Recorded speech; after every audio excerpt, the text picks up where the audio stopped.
And the story of Ram's appearance is narrated in the great Vedic literature called Ramayana. Valmiki Muni, at one time, you know the story, he was a hunter. But Narada Muni, by his compassion, revealed to him what will be the sinful reactions of going on with this type of life.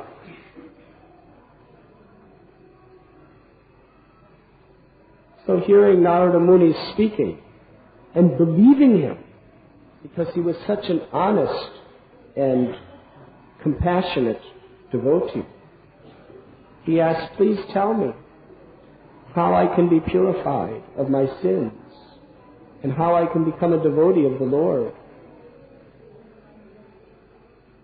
So knowing he was too sinful to chant the name of Rama, he told him to chant the name of Mara, the name of death. But by chanting Mara again and again and again, he found himself chanting the name of Rama. Mara, Mara, Mara, Mara, Mara, Mara, Rama, Rama. He was constantly chanting the name of Ram. When he became completely purified, Narada Muni came back to him and described to him the beautiful pastimes of Lord Sri Ramchandra. What happened is Valmiki Muni inquired from Narada, is there anyone who has lived on earth that's truly moral, that's always compassionate to other living beings, that's purely pious, that's so honest, never tells a lie, that has no sinful desires or selfish thoughts in his heart? Is there any perfect human being that is living anywhere in this world? So Narada Muni said, yes, I will tell you the story of such a perfect human being. Narada Muni then explained the birth and the life of Lord Ramchandra in great detail. Upon hearing this, Valmiki Muni was overwhelmed with ecstatic love for Lord Sri Ram and completely purified by hearing this story. One day, Valmiki Muni was in the forest and he saw two beautiful birds. They were cranes by species. One was a male and the other was a female. They were enjoying together very happily when a hunter came and shot an arrow and killed the male. The male bird was laying in a pool of blood. The female bird was weeping and crying in great distress. Valmiki Muni, who previously was a hunter, now he had so much love and compassion toward the feelings of every species of life. He began to cry to see the suffering of these birds. And he pronounced a curse. The curse he pronounced in beautiful Sanskrit meter. It was 4 lines with 8 syllables in each line. He said, may this hunter, who has caused so much pain and suffering to these birds when they were just enjoying together, suffer without any peace endlessly. After he pronounced this curse, he felt very, very bad. He was thinking, I should not have cursed. I should be equiposed. Great sages should not be cursing others. So he felt very, very bad. He went back to his ashram and met one of his disciples, who was Bhardraj Muni, and told him what happened. That it's very bad what I have done. I have cursed this hunter. But at the same time, please hear the beautiful, beautiful poetic expression that I cursed him with. And he sang the curse. At that time, Lord Brahma appeared. Lord Brahma told Valmiki Muni that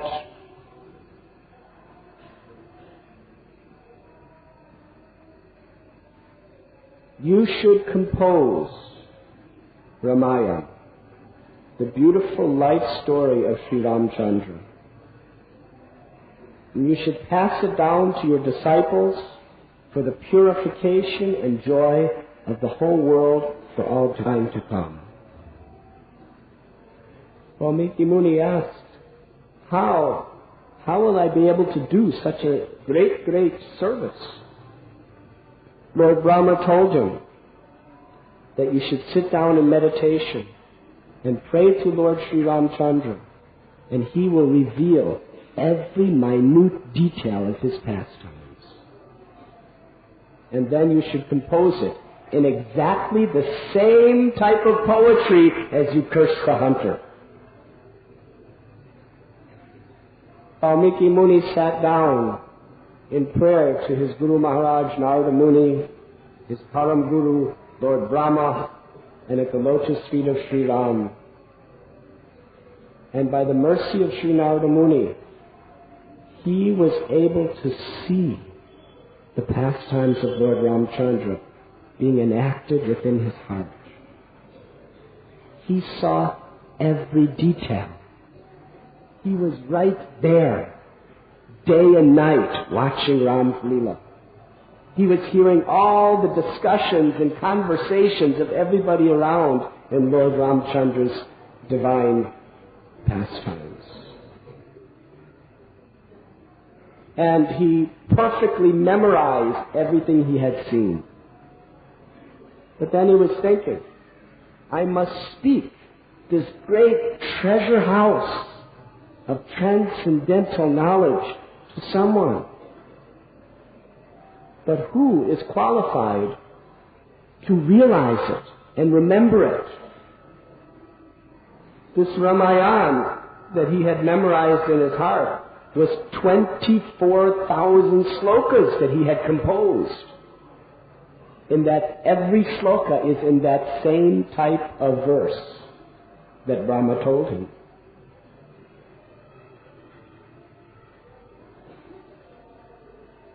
He saw no one qualified. But one day, the two sons of Sita Devi and Ramchandra, whose name were Lava and Kush, they came before him to offer their very humble and obedient services.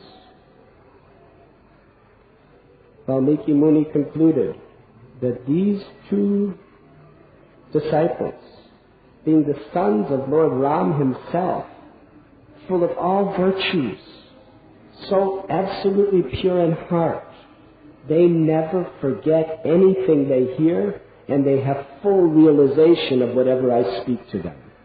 So they and they alone are fit to be the recipients to pass on through Parampara Ramayana. Valmiki Muni sat Lava and Kush down and personally spoke the 24,000 slokas, which are made of 500 cantos, thousands of chapters. Lava and Kush, they sat and they heard it.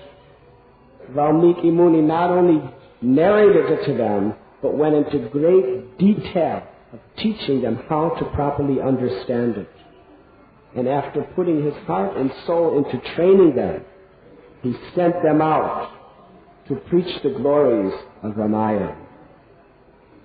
Lav and Kush, wherever they went, they sang so beautiful.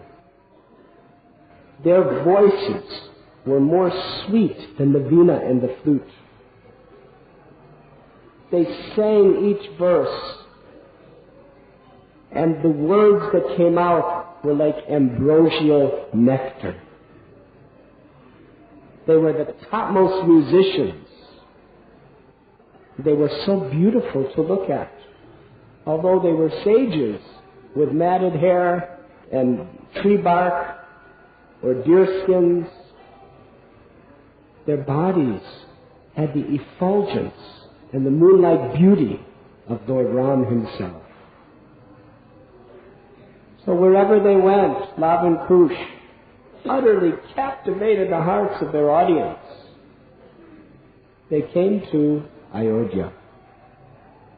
They were dancing through the streets of Ayodhya, singing Ramayana. Lord Ramchandra, he happened at this time, as you know, Lav and Kush were born after Ramchandra had already come back to Ayodhya after his 14 years of exile, and he was the king. When he heard these children, beautiful little children, singing so sweetly Ramayana, he invited Lava and Kusha to come to his palace. He brought his brothers, Lakshman, Bharat, and Shatrughna, as well as his ministers and his family members, and told them, please, with rapt attention, hear what these two young sages are singing. It is nectar to the ears. It will purify our hearts. It will give us the highest perfection of life to hear this narration. Everyone sat down. Where the Janmastan is now, that place used to be Palace of Ram. Now I don't know what it is. But if you have spiritual vision, then you don't have to go through all these political things to make it what you want it to be. But it's actually the eternal abode of Lord Ram. If only we could see it. So, in that palace, Lava and Kusha narrated Ramayana. They began by describing the glories of Ayodhya. Ayodhya was originally built by Vaivashvata Manu. Vaivashvata Manu was at the time one of the descendants of Swayambhuva Manu. He was the ruler of the entirety of mankind. And Ayodhya was the capital of all of humanity. Vaivashvata Manu built this city to be the most glorious city on earth. His son was Maharaj Ikshvaku. Through the descendants of Ikshvaku, many, many great, great kings, one of which was Sagara. One of his descendants, Bhagirath, brought the river Ganges down to the earth. But of all the kings, one of the very, very greatest, Lav and Kush explained, was Dasarath. Dasarath, he developed this city to such glorious proportions. He was such a pious and pure-hearted soul. The city of Ayodhya was like the kingdom of God on earth. Even the abode of Indra could hardly compare to it, because of the piety of the king Dasarath.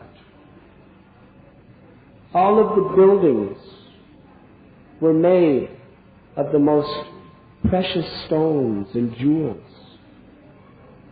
There were beautiful parks. Every tree had fruits and flowers blossoming practically throughout the year. All the animals were friendly with one another. And the birds were always singing very, very sweetly.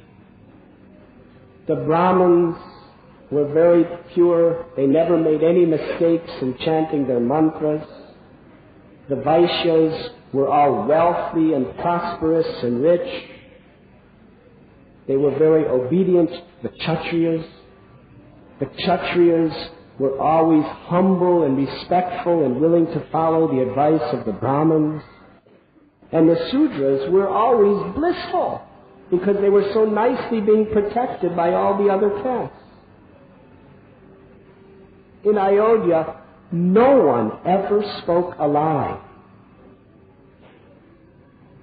Everyone was completely honest. In Ayodhya, no one ever was hungry. No one ever got sick.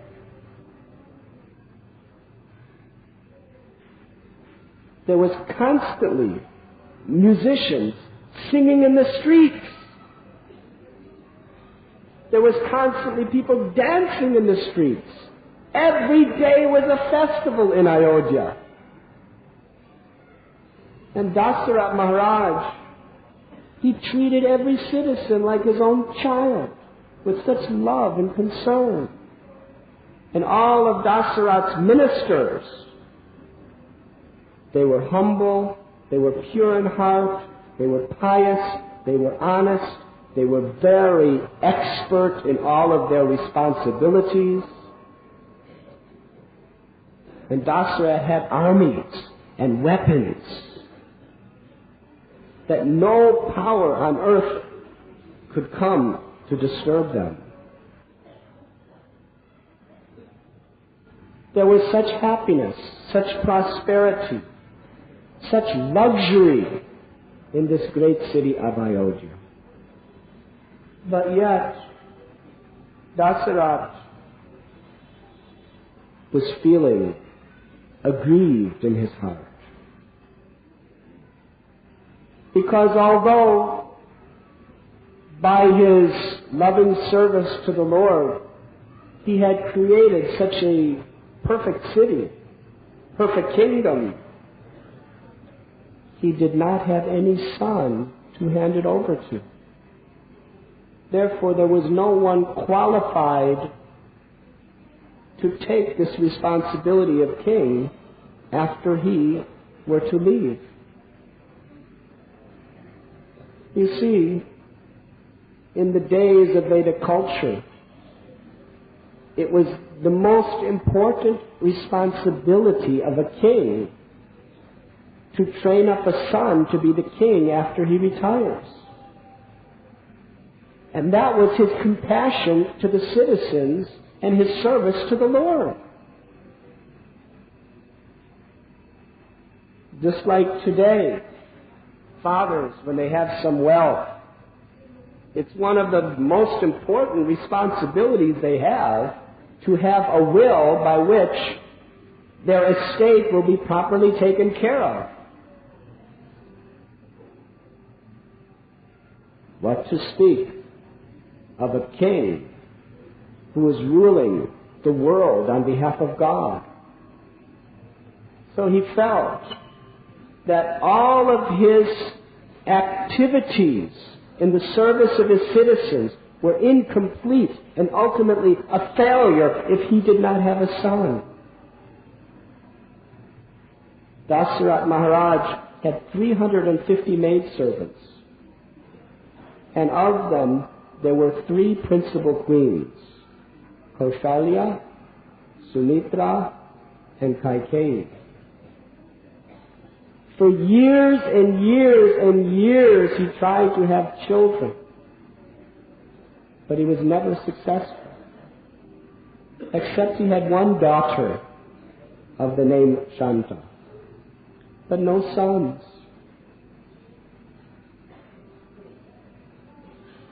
Dasarath Maharaj revealed his heart to his ministers. He approached the great Brahmins and sages and told them how sorrowful his heart was, and presented the idea that perhaps if I perform the Ashvamedha Yajna, horse sacrifice, and please Lord Vishnu, he will award me with a son.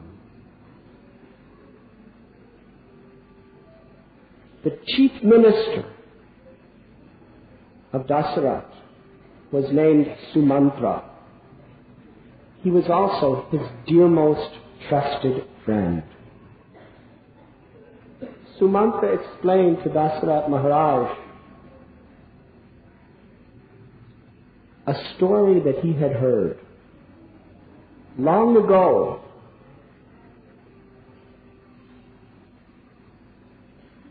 Sanat Kumar told the forefathers of Dasarath that there will be a king named Dasarath who will be born, and he will have no sons, but he will call the great Brahmin Rishishringa to perform a yajna, and by this yajna the Supreme Lord will be born as his son.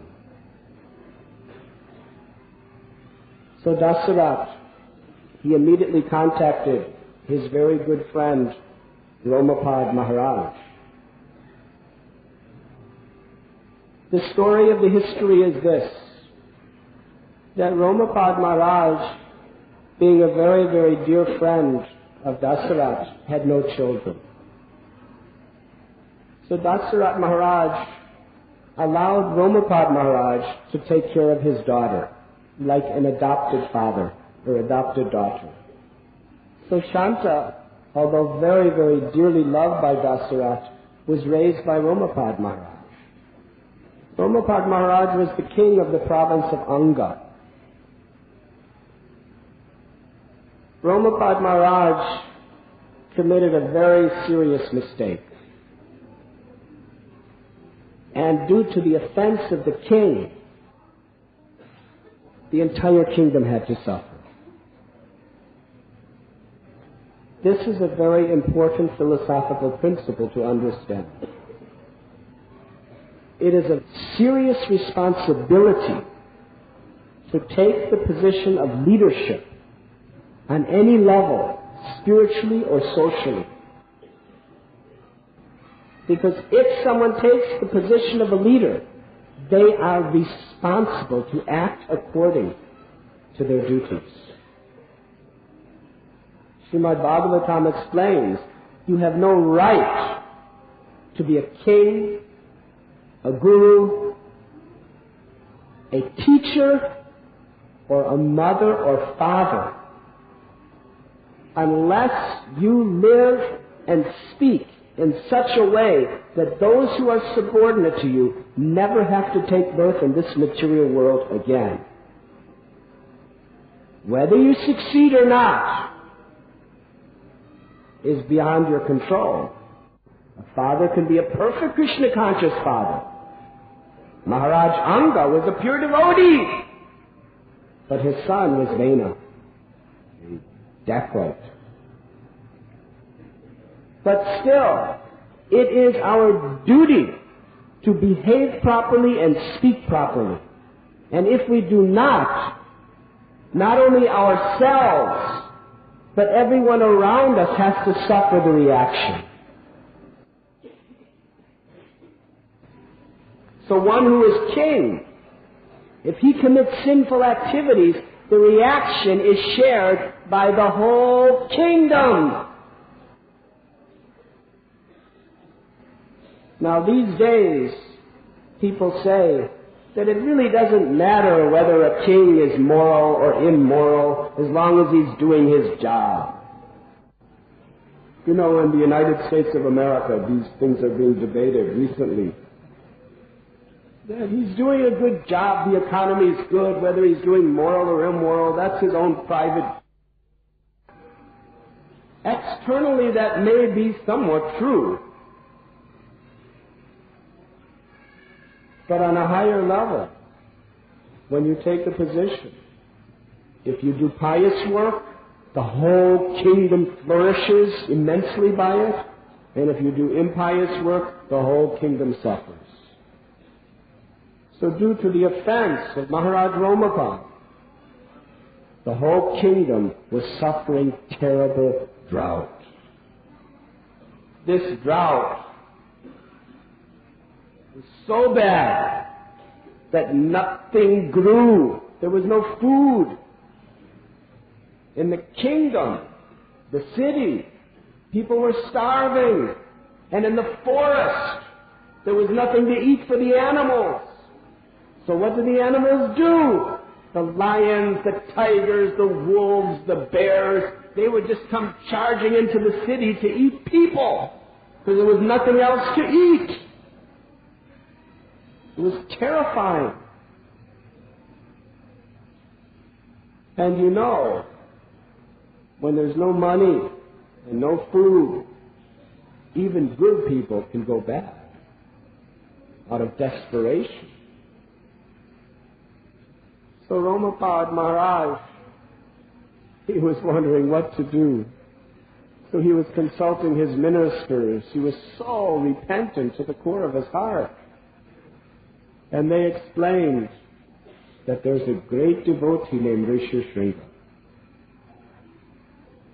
He is born of the great sage Vibandaka.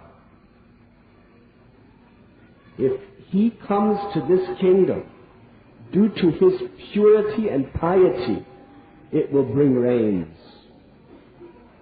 and your whole city will flourish. But they told him the story that this Vibandaka is a very instructive story. There was a Brahmin named Kashyapa Muni. Kashyapa Muni was a Prajapati. That means he could just produce offspring in miraculous ways. He could just think about producing someone and some child would be born. So one day he was just looking at the sun and he just chanted some mantra to the sun god and was thinking of a very wonderful Brahmin to be born. So then a son was born, and his name was Vibandika. Vibandika, he was such a very, very pure-hearted, saintly person. He was very pleased with doing great, great austerities. He was doing such austerities that Indra became fearful of him. So Indra called upon one very, very beautiful heavenly lady named Harsha and told her that somehow or other we have to break the tapasya of this Vibandaka. Otherwise he's going to become so powerful, he's going to take over my kingdom. So she said, you have given me the order. I am your servant. I must obey your order. So while he was doing his tapasya, she appeared to him, very, very beautiful lady. And she said that I have already decided that I must have a child from you. And you're a Brahmin, and you must fulfill my desire. Otherwise, I will immediately die. So he said, I'm not going to get entangled in family life with you. There's just no way. But if you want a child, some of the energy of his body, he just released it and said, take this. And then he went away. Very well. So Harsha was thinking, well, I succeeded. He released some of his energy, so therefore Indra doesn't have anything to fear anymore. But this energy was so powerful, the earth started trembling from this drop of semen that he left. It was laying on the ground. So she decided, I have to do something with it. So she put it in a beautiful female deer, Hare Krishna, by her mystic power. And in one day, the deer had a child. It was a beautiful little human boy with 2 little deer horns coming out of his head. Very sweet-looking little boy. So he was named Rishishringa, which means like a little deer horns. So the mother deer just had this baby, and she came to Vibhandaka because Harsha already went back to the heavenly planets. She did her work. And she said, there's this little baby, and I can't take care of him. Not like me. He's your son. You have to take care of him. You have to be responsible. So he came and saw this beautiful little child. His heart melted, and he understood, I have to take care of him. He was very upset with this Harsha because she just took off and left the child for him. So then he was a rishi with a son. So for some time he went to his brother's house. And his brother and him were very, very good friends. But somehow or other, because he was so austere, his brother's wife really didn't like him, because she was afraid that he was going to influence the brother to be too much austere. So she was always harassing him. So he decided, I can't tolerate this, so he left, with this little Rishishringa in his arms. This was his personal realization, according to the Shastras, that living with ladies is just too much trouble.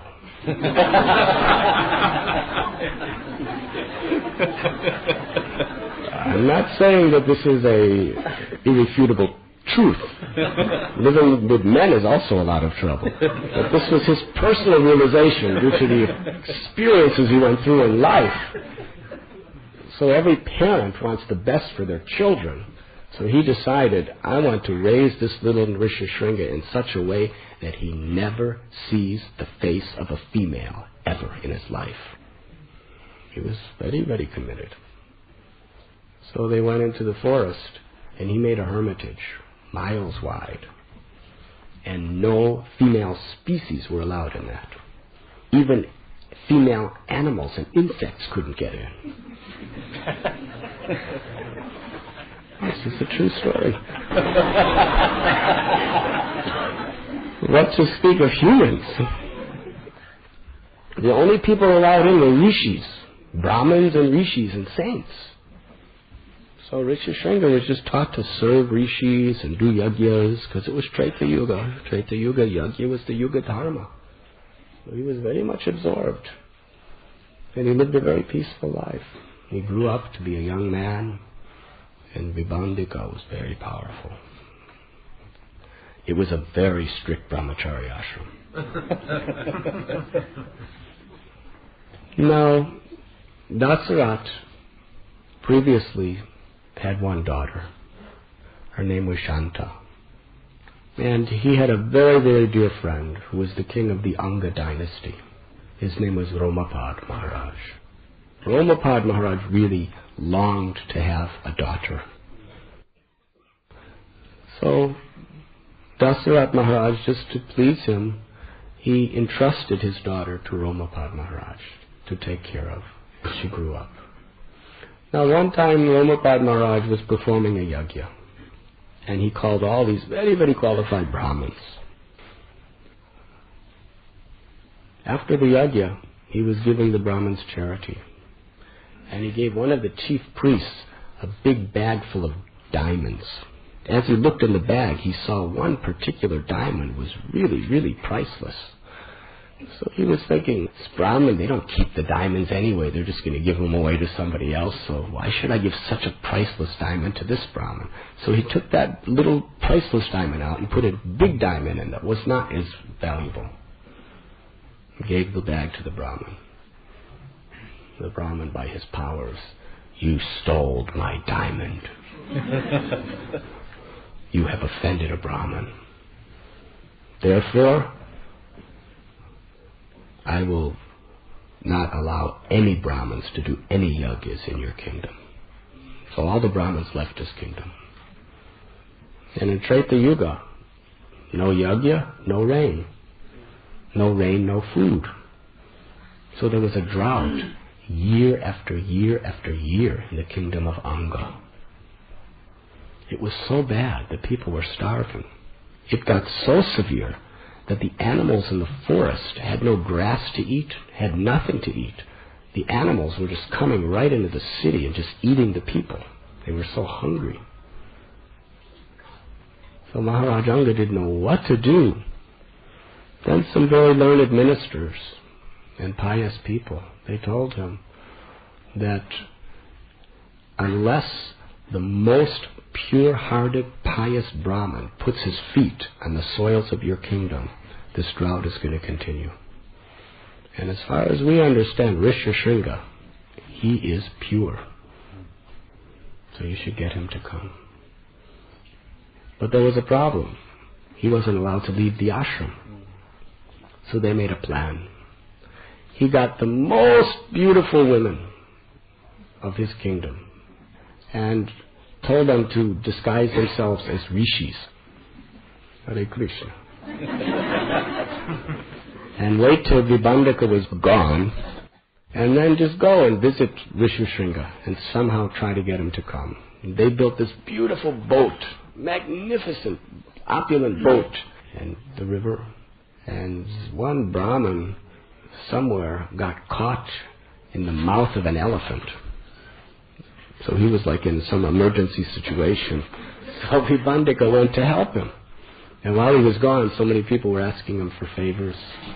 So at that time, these beautiful rishi ladies, they came to the ashram and they were dancing and singing, and Rishyashringa heard it. So he went. And he just thought they were rishis. And his father told him to serve all rishis. So he was serving them and giving them food and giving them water and massaging them. And somehow or other, there was just something happening inside of him that never happened before. It was just something about these rishis that were different. They told him, we have to go. No, please don't go. He just didn't want to give up their association. He didn't know why. So they told him, well, why don't you come to our place? We have a boat, and you can come to, we have a very nice place, good place for rishis to live.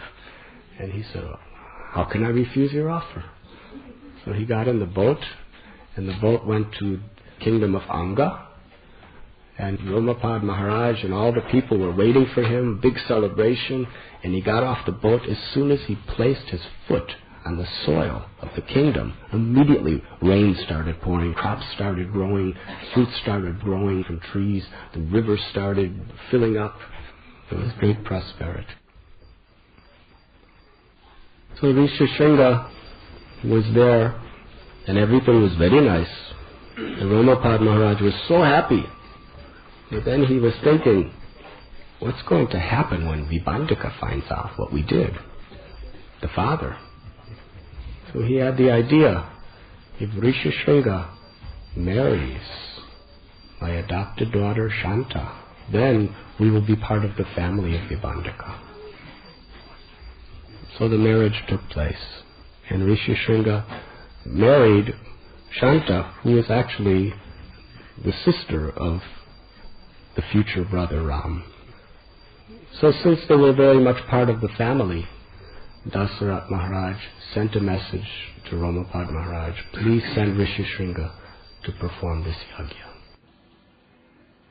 They sent the horse with the army of the best soldiers of Dasarath to travel throughout the whole world. And if anyone did not pay their taxes to Dasarath to give money or wealth for this yajna, then there would be a battle. And only if everyone on earth accepts that he is the emperor and we are the subordinate kings, there cannot be an Ashwamedha yajna. You have to be the emperor of the planet before you can do this yajna. The horse came back.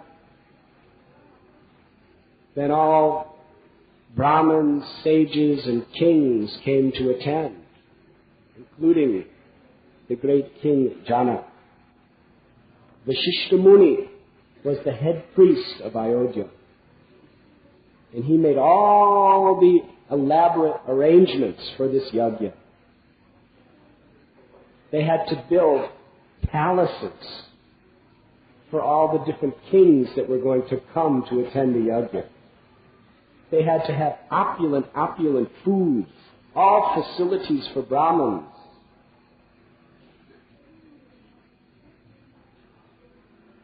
The yajna was performed on the banks of the river Sarayu.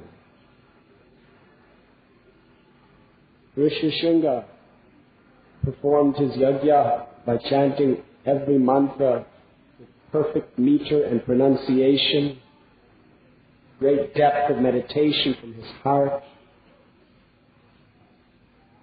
Toward the culmination of the sacrifice, the various demigods appeared to claim their shares of the sacrifice.